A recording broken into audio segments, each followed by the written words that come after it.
Hi guys, in this video we're going to be talking about pH and pOH and what they mean about acids and bases. Just from a what is it kind of perspective. We'll do some calculations at another time. Alright, so I've got some kind of pre-filled out notes here. If you wanted to take a minute and get those to look like mine, this is kind of what they look like, and there's nothing below this right here. You can stop it and make that look that way. And then I'm going to go ahead and fill in some things. So we talked about auto-ionization already, and remember that's when our water, when it's just together with other water molecules, this thing happens where it can turn into an ion, but it has an equal amount of the other ions, the positive and negative, so the whole thing ends up staying neutral.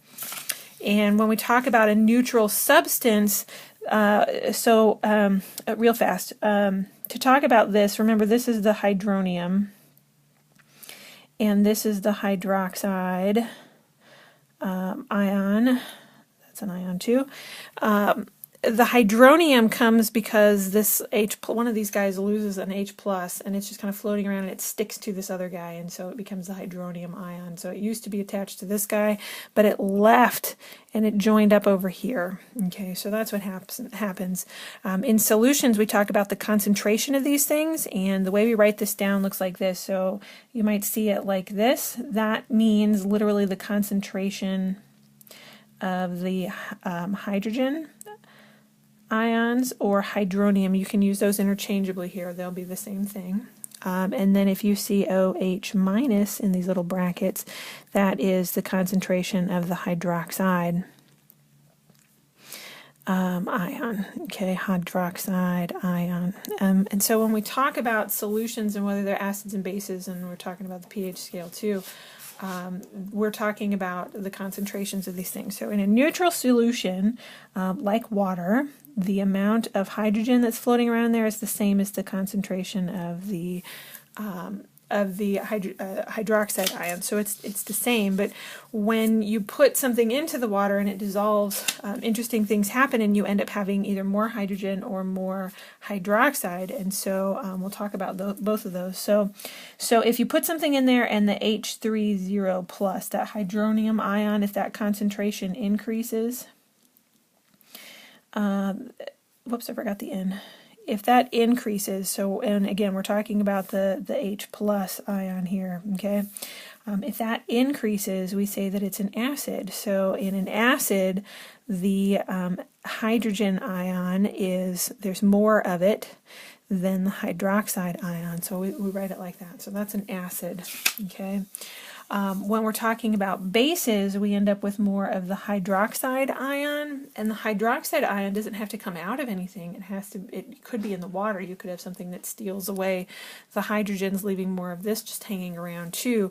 In our, what do you call it? Well, it works either way. If this concentration increases, okay, then what we end up having is a base. So we say that our neutral solution, they're equal. Our acid, the hydrogen is more, and in our base, the hydroxide is more. So when we're talking about pH, we're literally talking about the kind of, it doesn't really help to think about it as the percent hydrogen, but we're talking about the hydrogen concentration. The reason it doesn't help to think about it is because it's the opposite, okay? So if our pH scale looks like this, we also measure this other thing called the pOH, which is the same thing, but we're talking about the hydroxide ions instead. So they go backwards. You see the pH goes up while the OH goes down, but they have the same scale. Okay, they have the same amount. I'm going to move this paper out of the way. And right smack dab in the center is neutral. So regardless of whether you're talking about pH or pOH, 7 is neutral. Okay. On the pH scale, 0 is this is our acid end, and this is our base end over here. Let's keep the words the same orientation there. Okay. And anytime, and I don't know exactly where the line is, but somewhere over here, this is where your strong acids are. Okay, and this is where your strong bases are, which we'll talk about those again in another video. And this is where your weak bases are, and this is where your weak acids are. The closer they are to 7, the more weak of an acid or base they are, and it doesn't matter which scale you're looking at, it's still the same. So if you'll notice on our pH scale, acids have the low numbers and bases have the high numbers, but on the pOH scale, it's exactly the opposite. Okay, remember that, and this is counterintuitive also, so you'd think, well, it has more hydrogen, so it must be an acid, so the pH would be high, but the pH is kind of like the inverse of the hydrogen concentration. It's not exactly an inverse, but it's kind of that way. But the lower pH means that there's, and I'm going to write this in a different color, okay? Here we have a high concentration of the hydrogen ions and a low amount of the OH minus ions. And here it's a low amount of the H plus. I didn't mean to put that in bracket. The bracket goes over there. And here we have a high amount of the OH. Okay, so you can see how they're kind of flip-flopped back and forth, and it might be counterintuitive. And whatever you need to do to be able to remember the organization here on the pH and the pOH scale is what you need to do. But one thing I do want to tell you is that no matter what scale you're looking at, whatever information it gives you, when you add them together, it always equals 14.